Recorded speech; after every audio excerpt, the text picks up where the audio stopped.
So as far as the Patriot movement, and that's what LWN is, we are part of many patriots out there searching for the truth and delivering the news like it should be delivered.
All right, welcome America, World Patriots. We're back here at LWN, man. We had a hard time with some internet issues, and I've got a special guest tonight.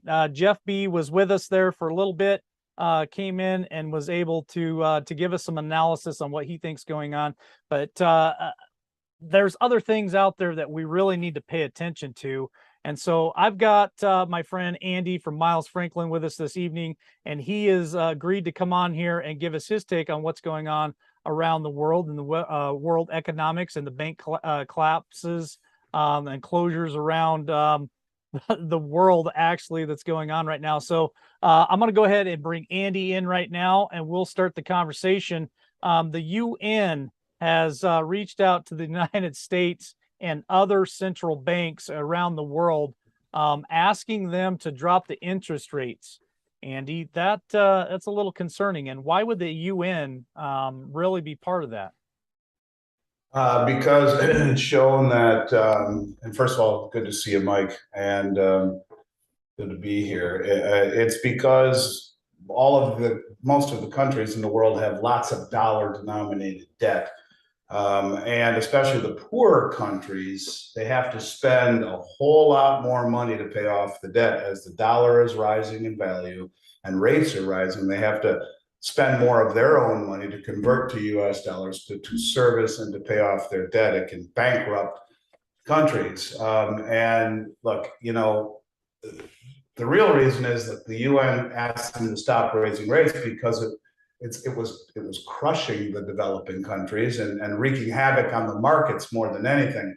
The Bank of England has already pivoted. We've seen that, and I think the Bank of England more or less has laid the foundation for what the U.S. market is going to do, what the U.S. bank is going to do, Federal Reserve, I should say, in the respect that the Bank of England was going to get tough on inflation as well, try to normalize their balance sheet, and the pension funds started to blow up, the bond market started to blow up, and as soon as that happened, the Bank of England reverted, they pivoted, and they came in and bought up all of the bonds. No one was buying the U.S. or the UK gilts, as they're called, their bonds, and so rates were rising, the pension funds were breaking, and the Bank of England came in and said they'll do whatever it takes to bring back some normalcy to the market. Well, this is not how it's supposed to work.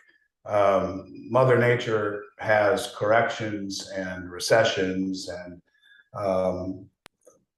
has her role in all of this too. And if we thwart economics and Mother Nature and come in and manipulate the outcome, it only exacerbates the eventual outcome, and that will be, in this case, the UK is heading down the path of hyperinflation, which ultimately leads to rising rates, which ultimately blows everything up anyway.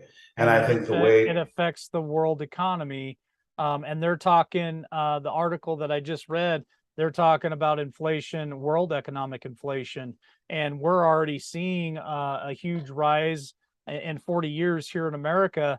And this is what I'm trying to get across to our listeners tonight is this is warning signs, and we've been really trying to highlight warning signs here at LWN for a little over a year since you've been part of us, Andy, and we're so grateful for you giving us your time and coming in here and trying to explain this stuff to us, because a lot of people, we read articles or we see news clips or somebody puts out a YouTube video. It's hard to understand what's truly going on, and they're propping economies up, and that'll only last for so long. You know, the U.S. economy and the market jumped 500 points, I believe, today, and the U.S. economy is just trucking along like nothing's going on, and somebody's feeding that, and it's not going to last forever, because once you feed that pit bull and you're out of food, he's going to turn on you. And I really believe the economy is going to turn. Well, you're right. So it is weird how it turned. The U.S. 10-year yield is now below 3.6, and it's fallen over 45 basis points in a week. And at the same time, the dollar's relative strength is massively lower. In other words, the dollar is at all-time highs, roaring in terms of its relationship to the yen, the euro, and the Canadian dollar. Its relative strength is there, throughout the world, its strength is strong, but its real strength, its strength here at home, it is horrible. And look at how much it costs to go to the grocery store, to go out to dinner, to go to a sporting event, or any of the things that you would want to do, day by day. The costs are extraordinary. The cost of going to the grocery store, when you talk about groceries being the most expensive they have been right now since the height of inflation in 1979, when you see that a year ago, house sales were at their highest point ever. Euphoria. Everyone is partying. Their house prices are going to the moon. It's amazing. And last month, the new house sales fell to the lowest level since 1952. So, right, when you talk about where we are right now, things are spiraling all out of control all around the world. You have Pakistan, a country with nuclear weapons, on the verge of default. You have Argentina running 75% interest rates. What the hell is inflation if interest rates are at 75? Turkey at 83% interest rates. Turkey, by the way, has bought more gold than any country in the world over the past 7 months, the first 7 months of this year, first 8 months. And now they have also expressed interest in applying to join the BRICS nations. But look, what happened in the UK, I think, is going to happen here very soon. And that's when you'll really see precious metals come to life, because it will signal the fact that the Federal Reserve has no choice but to continue to inflate, just like the Bank of England. They have to, or the markets will continue to crash. And what's interesting about all of this is that rising interest rates over the last several months has done nothing to stop inflation, not even a bit. So they got rates roaring, where a 30-year mortgage can double in a year. And yet the rates, brought up to 3% or nearly 3%, with inflation running 3 times that, based upon the CPI, which is a bogus measurement of inflation. It's not real. Real inflation is 16 or 17% when you put food, energy, and housing back into it the way they did prior to 1980. But even using the CPI numbers, at 8%, 8.5% inflation with 3% on the 10-year treasury, your return is still negative 5.5% per year compounding. And just raising it up that far, not even anywhere near finding equilibrium with inflation, you're blowing up the markets. And in the case of the UK, same thing. Pension funds were blowing up. Well, after years of nearly of raising rates where inflation didn't, do anything, it's still strong as it's ever been. I think it's becoming obvious that it doesn't work, and at least not at the level they will raise them to, unless they really get serious on rates and raise them above the level of inflation, which they won't. because they'll blow up the economy and all of the Now they'll markets. crush it.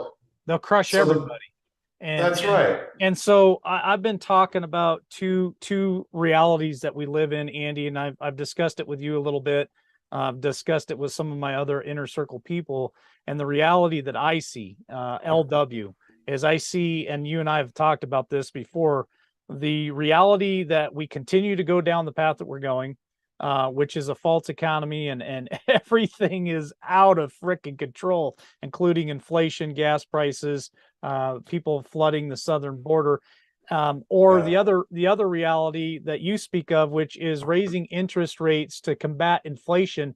But if they raised interest rates to that true balance that you speak of, to hit interest rates, both roads, both realities continue to go to where they're going to intersect, which is going to be, in my opinion, a collapse of the economy. Well, and that's right. And I think it's even more specific to me. I think it's a collapse of the currency and a new currency. I think the Fed will continue to buy bonds from the U.S. government and other large institutions to fund the failing corporate bond market, which Bank of America just came out and said they continue to raise rates, they're going to blow up the corporate bond market. You know, corporations can raise money by selling stock or bonds, and it's a much easier pathway to sell bonds, and they don't give up ownership of the company in essence. And it's becoming too hard for them to service this, so they're, you know, you'll see companies go out of business. They won't be able to raise the capital that they need, but you'll see the Fed come in and buy the corporate bonds, which they're really not even allowed to do. They're only supposed to be able to be allowed to buy Fannie, Freddie, and U.S. Treasuries, but somehow they changed those rules to buy corporations, which they did in the middle of COVID. But they'll buy those bonds to keep the big corporates afloat. They'll buy U.S. Treasuries because no one else in their right mind would buy U.S. Treasuries yielding a negative real return of north of 5 or 6% by their own bullshit numbers. Using the real metrics, the real numbers, those that real return, that real negative return would be somewhere in the neighborhood of negative 15%. But this is all leading to a new currency, most likely a Fed coin, to replace the failed experiment that we call the US dollar. And you have to wonder, is this intended? Was this intended to create this systematic undressing of the US economy, of the US dollar? And we're at a point right now where we're running out of options. I think we've ran out of options. And when you realize that right now, you talk about how the market was up 500 points. Well, how did the yield on the 10-year Treasury fall by 40 basis points in a week? That's massive buying by the central banks. And they're buying all the debt and propping up the stock markets. They're propping things up best they can. And this just ensures much higher inflation. But it will also, in effect, try to prop up the stock markets. This is all leading to a catastrophe, because I truly do believe that we are on the heels, as I've talked about on your show for a long time, a religious experience when the BRICS nations bring their new currency to the marketplace. Now, they've already come out recently and said we're issuing a new world reserve currency. Their finance minister of Russia just came out and said it will be pegged to currencies and commodities. So you have to wonder, what does that mean when they come out and say, hey, we've issued a new currency, and here it is, it's a world reserve currency, it's pegged to gold, it's pegged to oil, it's pegged to all these commodities. I think they'll use the distributed ledger technology, the digital yuan, that's been successful now for 3 years and over 20 billion in trades, to be the rails of the new digital BRICS currency. And you look at all of these countries that are now joining since I've last been on with you: Turkey and Egypt, Saudi Arabia. Did Saudi yes, Arabia? they have applied for owners they have applied for membership. Mexico, Iran, Egypt, Venezuela, Argentina. I mean, all of these countries. Do you know that all 13 of the OPEC producing countries are on the Belt Road Initiative? All 13 of them on the Belt Road. 6 of the 13 OPEC countries are on or in or have applied to BRICS. The 7th of 13, the United Arab Emirates, just joined the BRICS Bank. All of these countries are joining together against the West. And when they flip the switch and dump dollars because no one needs to own them any longer, if OPEC is selling oil in other currencies, maybe the new BRICS currency, maybe they open it up to euro and rupee and ruble and all of these currencies before you see the new BRICS currency formulate. But you had the members of the BRICS countries come out and say, we are issuing a new world reserve currency and it will be pegged to something. And this makes sense to me why gold was reclassified tier one, why all the banks are buying it. Look at Turkey. They have 85% interest rates, massive inflation, huge instability, and yet their country has bought more gold than any country in the world over the last 8 months, and they have expressed interest in joining BRICS. They're all going to move away when this reset happens based on debt and rising rates for the West. These countries will move away from it, and they're already positioning to do it. And when it happens, that's when you get this great reset here. This is when the Fed, we don't even pay attention to their dinking around with 75 basis point increases. This is when the rest of the world, 80+% of human population says, you know what? It's time to move away from the Western hegemony. And all of these countries are the countries with all the commodities. So, you know, in and of themselves, they're not able to challenge us, but put them all together, their economies are bigger and stronger, their militaries are bigger and stronger, and their cohesiveness is bigger and stronger. And that's a problem. And that's why I think things are getting frightening in my estimation, that the things I've been talking about on your show for over a year are coming true. And I'm almost as surprised and shocked as that they're coming true as I am. I mean, I saw it, but I never, when you actually see it happen, it's shocking on one hand that I was right, but frightening on the other hand, because it's not only have I been correct in telling people what's coming, and in fact, but it's moving at a pace that's scary as hell, Mike. I mean, it's moving at a pace that I can't even understand how fast it's happening. And yet the world is fixated on the wrong things. They are not paying attention to the biggest change really in the power structure in all of our lifetimes, and maybe in centuries, because you're talking Western dominance for centuries. And if you look at where all the money is going, where all the infrastructure is going, where all the relationships are being built, where all the commodities are being held, it's all on the other side of the Atlantic. It's all moving east. It's the Eurasian continent. So this is my message to everyone. Wake up. It's getting to the 12th hour. And in my industry, Mike, in the 33 years I've done this, over the last month, I have never seen such a draining of physical product ever, except maybe in 2008, where everything disappeared for a period of several months. But not only do you have record withdrawals off the London Metals Exchange and off the COMEX, but you're seeing all of the physical supply in this industry dry up, and premiums go to the moon, and the biggest distributors in the world are out of product. It's unbelievable. One of the biggest distributors in the world, I look at their inventory, and about 65 items, probably 59 to 60 are sold out. Wow. And 3 or 4 of them say no delivery till November. The only maybe 2 things that are available were the South African elephant, which is made by the Rand Mint, and 1,000-ounce silver bars, and limited. So, I mean, everything else sold out. I mean, I've never seen anything like it. So the big money is positioning themselves away from this potential chaos. And the insider selling over the last several months in the equity markets is enormous. So you put it all together, big money is pulling metal off the exchanges. The world is moving away from the West. The central banks are being forced to pivot of the West, the Bank of England. The Fed is close behind. And when they do, that signals inflation and loss of all confidence in the Western system. So I think it's getting real, much more real than I would have thought when you and I first started talking about this stuff a year ago. You know, Andy, this is what I'm noticing tonight. The urgency in your voice and your body, your body language is definitely not what it was a year ago. You're pleading to people to pay attention, and a lot of people want to dismiss this stuff. Trump's going to save everybody, and we're trying to give you the signals here to save yourself. Trump is not going to save anybody. You have to save yourself.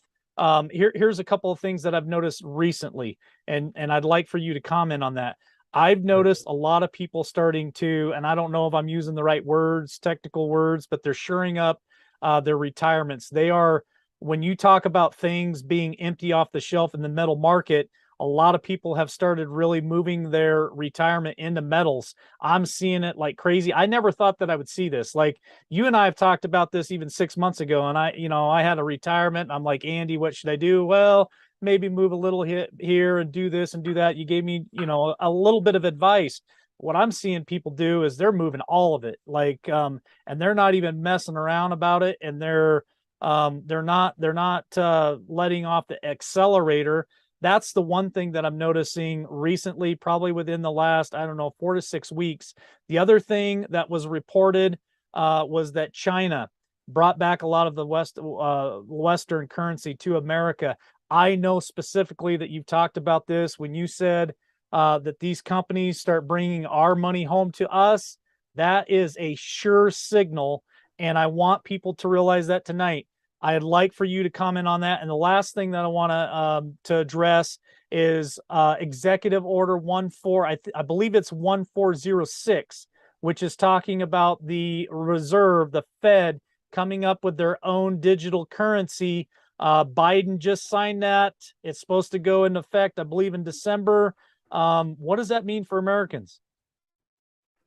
Well, I've been talking about that since March of 2020 when Nancy Pelosi said viruses can live on paper currency. It became very obvious when she came out with her subcommittee finance bill and talked about wanting to have a Fed token because of the potential for viruses to live on currency. It's going to happen. We will see a digital currency. I think it's what the Federal Reserve wants. It's less about keeping their thumb on everyone and more about being able to enact monetary policy without having to deal with the commercial banks. This could spell an end for a lot of the banks. I don't know what the hell the banks will do when the money goes directly from the Federal Reserve to the people, because the way that money is created now, it has to go through the commercial banking system through loans or credit cards. It's five different entities, right? So if I go out and I buy something and I use a credit card to buy it, that credit card company sells that information to a third party. That third party comes to my bank to get it. It's basically like what it was explained to me is it's like a five different agencies to do one transaction. What you speak of with the Federal Reserve, it goes straight from the Federal Reserve right into my account. Yeah, and the second in charge at the Federal Reserve, who I think her name is Lael Brainerd, and she, I believe it's her name, and anyways, she I thought was going to win the Treasury or the Federal Reserve seat. Powell was reconfirmed, and she was anointed second or vice chair. Her whole premise that she wrote a series of papers, if I'm remembering correctly, and she talks about the abolishment of the commercial banks and doing monetary policy directly to the public. If there's inflation needed, they'll give people money directly to their phone. And although she acknowledges it would be controversial, talked about actually taking money out of people's account if indeed they needed to slow things down. Now, I don't know how much that would, how well that would go over, but the point of it is it's getting Orwellian for sure. In that respect. I'm sorry, what were the first questions that you asked me? So I talked about people protecting the IRAs, protecting their retirement, and like I said, this is like a really big thing right now. I'm not a financial advisor, I'm not an expert or anything, but the articles that I've been reading and some of the videos I've been watching, a lot of people moving money because they're afraid of what's about to happen. And the reason why I'm paying attention to that is some of these people that are moving that money are people that are way smarter than me. And so when they're kind of doing something like that, I really pay attention. And I don't want to fall behind or be left behind for that matter. And the other thing was when we talked about cash and China just now brought some of that cash back to America. You've been telling us about that for quite a while and what that means for America. Yeah, when all of that money comes here, as you know, you're seeing massive divestiture of dollars and in favor of assets. They'll buy up our properties, they'll buy up our farmland, they'll buy our companies, whatever it is. They're selling dollars, they're buying real assets. When those dollars come home and they're no longer abroad, this is going to create inflation, much more inflation than we have seen. And the byproduct of rising inflation is rising interest rates. And so I have felt all along that the Federal Reserve is not what we need to keep our eyes on. It's the rest of the world dumping dollars and or buying things with those dollars while they still have value, and including much of our infrastructure. You know, the largest pork plant in the United States is owned by Chinese. They're buying up all the farmland. They're buying coastal real estate. They're buying up a lot of things that it's sad to say we're selling and for dollars. And they live by a creed of commodities and assets, and we are living by a creed of debt and financial instruments. And that's going to be a problem when things shake out. The real issue to me, again, is the loss of the petro reserve status. You saw Saudi Arabia just strike a deal with India for oil and gas refineries being built in India and paid for with rupee. You're seeing Saudi Arabia sell their oil to China for the digital yuan, or for, excuse me, the petro yuan bond, which is immediately convertible into gold in the Shanghai Gold Exchange. You're seeing Nigeria sell their oil to Russia and to China for rupee, a ruble, and the petro yuan bond. You're seeing a move away from the dollar as the world reserve currency, but not really an official move yet. And when that official move happens, that's when it gets really frightening. That's when those dollars come flooding home. And when that happens, that's the moment that you could argue is the Great Reset. When those dollars come flooding home and interest rates spike, the inverse reaction to that moment is stocks and bonds and real estate collapse, but the dumping of all the dollars collapses the dollar too. It's the perfect storm, if you will, as all of these assets collapse at once. But certainly, you know, it's troubling when you see it coming home in an orderly fashion to buy up all of our assets. So not only will that be inflationary, it will end up taking another piece of the asset deck off the table, and Well, we'll be broke that and stuff's own not coming nothing. back. We'll That's be right. broke. We'll be broke and own nothing. And you know, the World Economic Forum has said that to us. They said we'll own nothing and we'll be happy. And when you speak of China using our own dollars against us and buying our own assets, if they end up owning everything and we go broke, we'll own nothing. And that's very concerning to me. You know, and Me as well. people protecting their retirement, I think, is a very important thing to talk about as well, because a lot of us out there just don't have this type of background experience that you guys do in these markets to know when to move things and when to protect ourselves. But you've been telling us for quite a while to protect, protect, protect. And I think when people start seeing these shifts, they're going to start paying attention a whole lot more. And I just don't want it to be too late for them. But what I find disturbing is what you just said. So I listened to what you say, Andy, and what you told me, what you told us tonight is it seems like everybody's in the monopoly game. Everybody's paying attention. Everybody's buying properties. Everybody's shooting for Park Place and Boardwalk. People are exchanging oil. People are exchanging currencies. They're building refineries. But what you didn't say in all that was you didn't say that America has anywhere at the place of that table. No, and it's all being paid for in currencies that used to be dollars that aren't dollars anymore. When a country like India is going to buy their oil in rupee, this is a bad sign. But even worse of a sign is seeing Saudi Arabia join BRICS. Even worse sign is seeing all 13 OPEC producing countries on the Belt Road.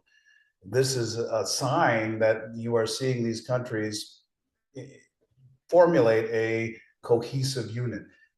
The hatred or mistrust or just dislike of the West, the Western monopoly, the Western hegemony, the Western perceived hypocrisy, for centuries is enough to bring all of these players to the table, but not enough to keep them together.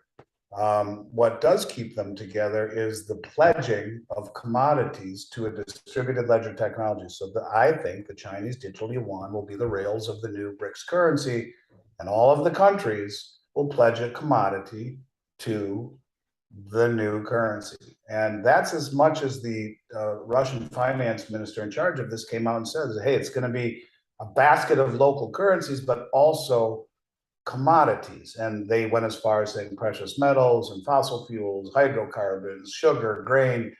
Each country will pledge something with the immutability and veracity of it on a distributed ledger. And that's when, the dollar will be really challenged. A dollar that is indebted 130 plus trillion versus a coalition of countries that are pledging commodities, backing a new currency with, the tether to the inflation spigot,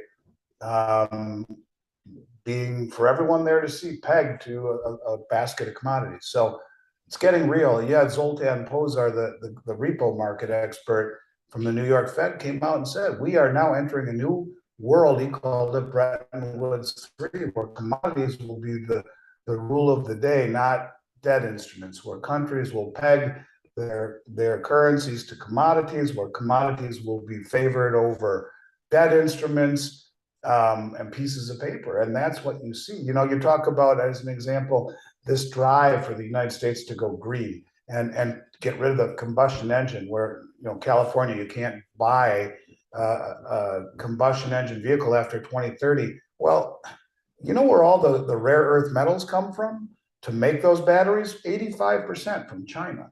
So we don't even have it, right? And we are setting ourselves up for disaster. And when you look at the fact that we are openly promoting this green agenda, moving away from oil and gas, why the hell would Saudi Arabia want to continue to hitch their wagon to us? Why? Why not hitch it to 90% of human population in this growing coalition of countries that are building an infrastructure under a common distrust and dislike of the system that is? And not only that, part of the Petro Reserve Standard program was for them to take our dollars for their oil and reinvest it in our treasuries. Well, as yields rise, it crushes the bond market. And if they come back in and signal, no, we're not going to allow that to happen, because everything starts to break as yields rise, as rates rise, and they just start inflating it again. Now you're trading your oil and you're reinvesting it in another thing that's inflated and not returning a real return in regards to inflation. I mean, the days of the dollar being the Petro Reserve Standard are coming to an end, and all we're doing is pissing off Saudi Arabia. We're destroying their way of life by saying, we're going green. We don't need you. We just need you for a few more years to bridge the gap. Is that okay?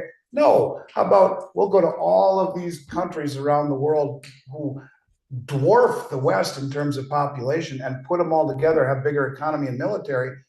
They're not going green. They'll be happy to do business with them under a new currency than by the West, who is openly mocking, I guess, what they stand for by saying, hey, we're going green. We're going to get rid of oil and move away from the combustion engine. And, this is a conflict of interest, to say the least. This is not a lot of news that people want to hear. Everybody likes to hear hopium, and I'm just trying to give them a taste of reality of what's really going on in our world. As a lot of people focus on, somebody putting out information that Donald Trump's going to be back on September 24th. they're so distracted with nonsense like that that they're not seeing this big picture that you're painting for all of us tonight, Andy. That this world coalition from the eastern countries over there, they're out there, like you said, they're building this coalition and these economies that are backed up by commodities, by materials that they can you know, throw in the basket here, while America is over here doing a photo shoot with Joe Biden in a 1967 Corvette saying, "Hey folks, hop on into the better America." What better America is he speaking of, Andy? And how can people protect themselves? What hope can we give people tonight to protect their families, to protect their wealth or their retirement that so many people, the baby boomers, busted their butts to make a life for themselves? And we're at a verge where when the government starts to tank, they're gonna, in my opinion, they're gonna take whatever they can, they're going to grab it quick, and by that time it's too late. Yeah, they very well may. They tried to do it in 2009. There was a bill that made it down to the House floor that said just that. If we see everything blow up, we should take everyone's IRAs and put them into a government-backed annuity filled with treasuries, where you guarantee the principal, and that stabilizes the treasury market and stabilizes the dollar. But I don't know. Like, I mean, I look at gold and silver as wealth. I don't look at it as an investment. I own it not to get rich. I own it because, originally I always owned it. I never thought we would see times like this ever. I never sold gold this way. I sold it as wealth. I sold it as something that I hope I never needed to use, that I would pass on to my kids someday if I didn't. It's been that way in terms of wealth for 5,000 years. I don't view it as an investment. I say I view it as wealth, but if you own enough of it, you will be wealthy. But when you talk about assets, I would argue that just about everything in this country that makes people feel rich is at the end of a big cycle. And the problem is that the three pillars of wealth, stocks, bonds, and real estate, will all crash at once when rates rise. There's no diversity here. You try to be diversified amongst those asset classes, you're crushed. And so you have to have something outside the dollar. And so what you put into gold and silver, which is the antithesis of the Western system, the antithesis of the dollar, it's the opposite of it, really, has a greater significance now than it used to. You buy it, hope you never need to use it. If you do, you're damn glad you have it for an emergency or an opportunity. If not, you give it to your kids. That is the way that I look at it. And I used to say that, and in the back of my mind, I was always kind of FOMO or envious of the gains I was missing out on in the markets. I will tell you that when you look at what it has taken to bring the markets to where they are right now, in 2008, when the markets crashed, the Fed had a balance sheet of 800 billion. It's 9 trillion right now. And so they've added almost over $8 trillion worth of interest rate assets, mostly US treasuries and mortgage-backed securities. By them buying all of that, $8 trillion worth, they pushed interest rates to the lowest level in human history and made asset prices at levels that are unrealistic, that have created massive distortions. And when things correct against that backdrop, they'll fall to levels that people can't imagine. And so when you talk about where you can go, you can't go to dollars because the dollar's inflating away. You can't go to stocks because they're way overvalued and will crash when interest rates rise. The bond market is the mother of all bubbles. I would say farmland and precious metals, very, very short-term 6-month T-bills, paying almost 4%. You talk about an inverted yield curve, that's more than you're getting on the 10 and the 30 year. Everything is upside down in bizarro world right now. But I would mitigate exposure to risk, to variable rate debt, to stocks, to bonds. I mean, where do you go? I don't know, brother. Try to be objective, and I only come back to the same stuff I sell. And it has nothing to do with the fact that I sell it. It has everything to do with it. I can't find a place that I would feel safe putting my money right now. And maybe I've lost a little bit of objectivity, but maybe not. Maybe I just see things clearer for what they really are. And that is, it's a Ponzi scheme that has been inflated by the Federal Reserve and the US government, who created copious amounts of money and held interest rates artificially low, which distorted everything. And never before have we had to worry in our lifetime about losing the world reserve currency. We do now. And when that happens, all bets are off. Things get really scary really fast. I agree with you. I wouldn't put my money in the stock market, not one bit. Nor would I put my money in bonds. I'm a fan of real estate, but this is what I see in real estate right now. Real estate is so inflated right now.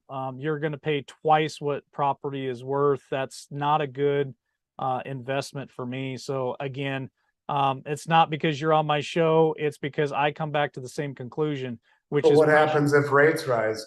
If rates rise, so the property values come down, but so what? They find equilibrium. But if rates rise, the cost of money will move up commensurate with the decrease in the property value. So, look at it this way: $1 million mortgage a year ago would have been $3,000 a month before taxes and before insurance. Let's call it $3,500 a month.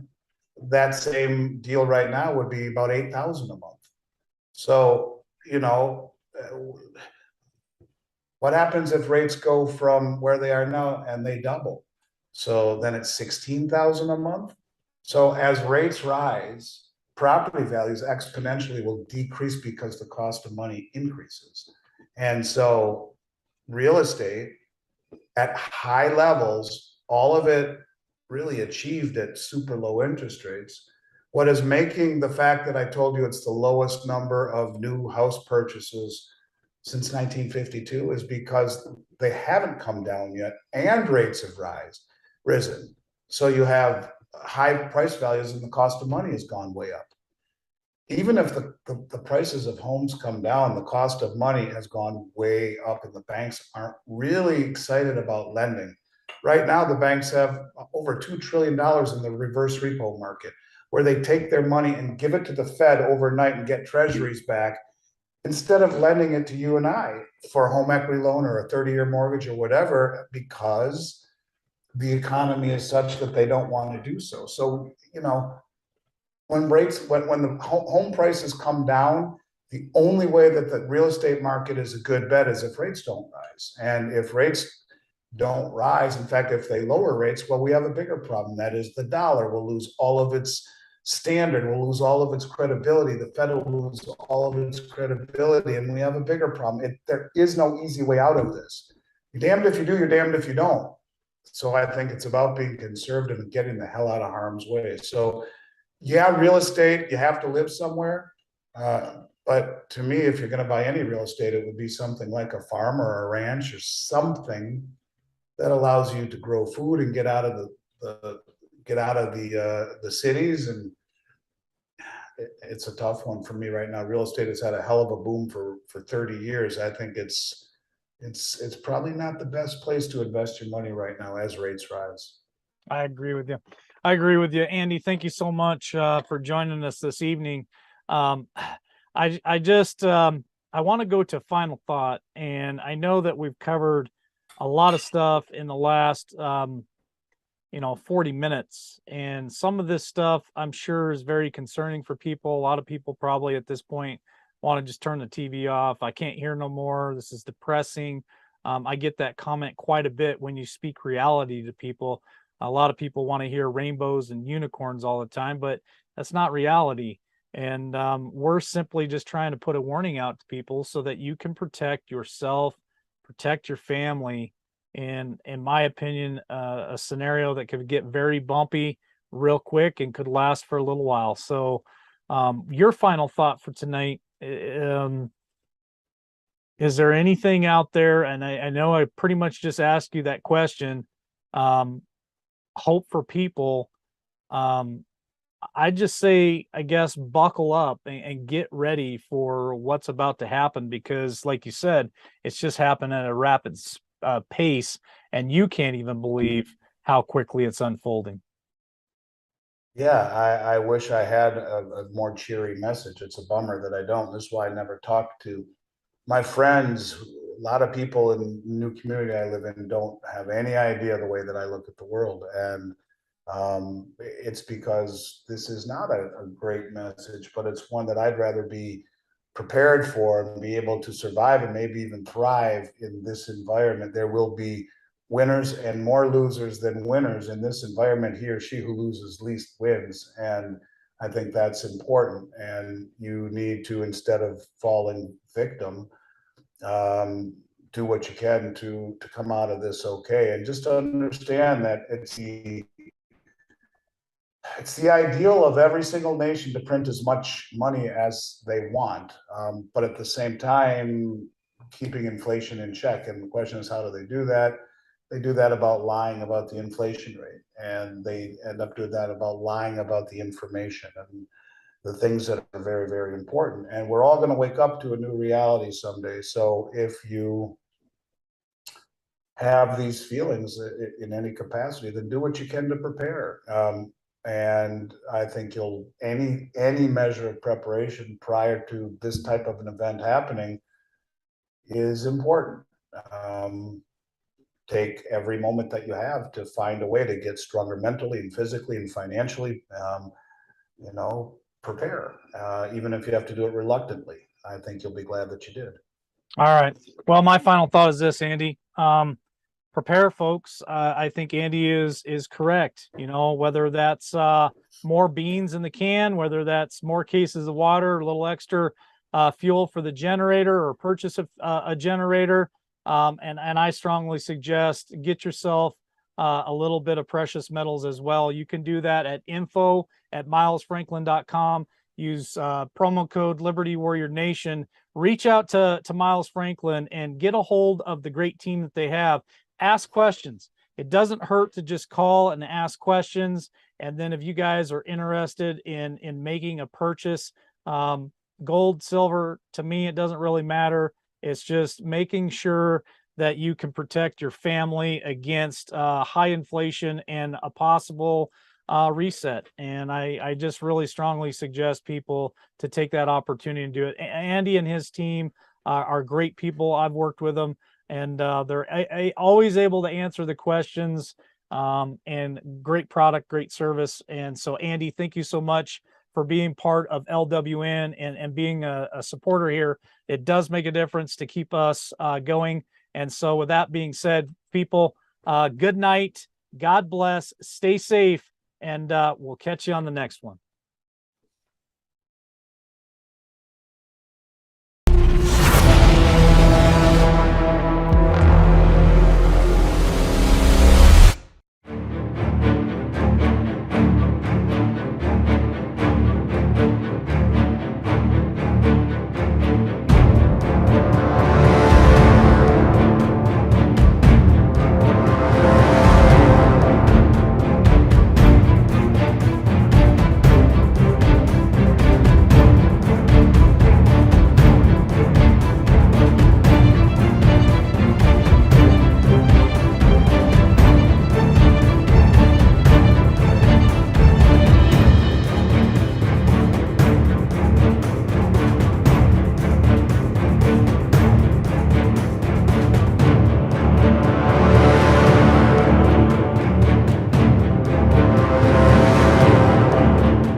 Hoping for a sincere performance, but open to finding the moment,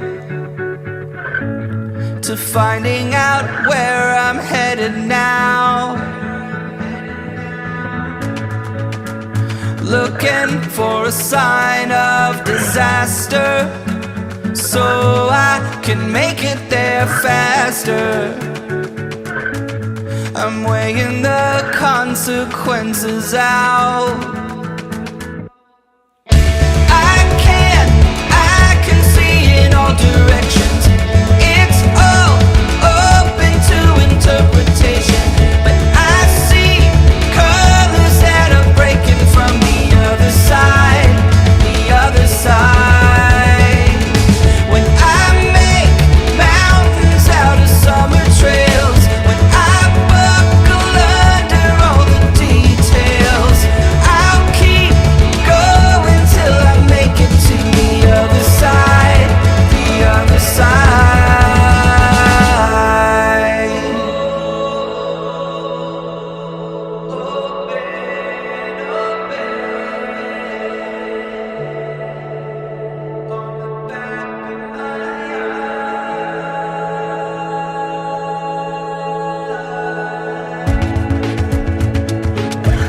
Can you tell me the secret of how you can take it or leave it? How you can blend in with the crowd?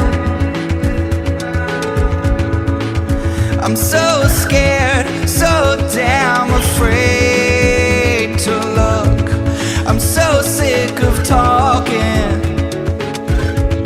I'm wearing the words out, words out. I can see in all directions. It's all open to interpretation, but I see colors that are breaking from the other side, the other side. When I make mountains out of summer trails, when I buckle under all the details, I'll keep going till I make it to the other side, the other side.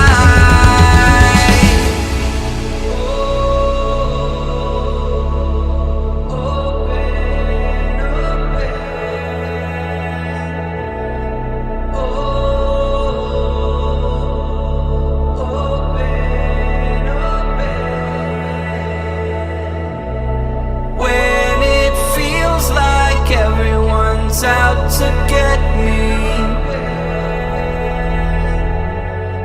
I see the river on the back of my